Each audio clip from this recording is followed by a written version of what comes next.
Hello friend, नमस्कार. श्री स्वामी समर्थ सर्वांना. तर आज आपल्या सेक्टरमध्ये आलेली बाळूमामाची पालखी, तर ती पाहण्यासाठी आजी, मामाची छोटी मुलगी, आम्ही असं गेलेलो बाळूमामाचं दर्शन घेण्यासाठी.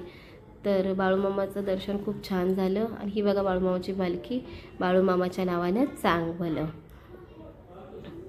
तर दर्शन झाल्यानंतर आम्ही गेलो घरी. तर मला फणसाची भाजी करायची होती. ते बघा पप्पा फणस कापून देत आहेत आणि त्याची कुकरला शिट्ट्या आम्ही 4 वाजवून घेतल्या.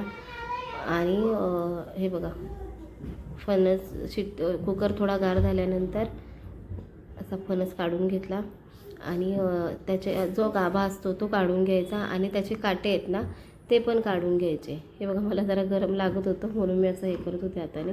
ते बघा ते हाताने पण छान निघतात काटे किंवा सुरीने पण आपण काढू शकतो.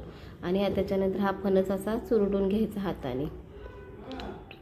तर कढई गरम करून घेतली, त्याच्यामध्ये तेल टाकलं, जिरं, मोहरी, कढीपत्ता, लसूण हे सगळं टाकून घेतलं आणि कांदा टाकला. तर कांदा चांगला ब्राऊन होईपर्यंत भाजून घेतला. त्याच्यानंतर हळद टाकली आणि मीठ टाकून घेतलं. मीठ टाकून परत एकदा हे सगळं हलवून घेतलं मिश्रण. आणि आपला जो घाटी मसाला आहे तो टाकून घेतला. 1 चमचा घाटी मसाला टाकला. हे सगळं हलवून घेतल्यानंतर फणसाची भाजी जी आपण शिजवलेली कुकरमध्ये ती घेतली, ती टाकली.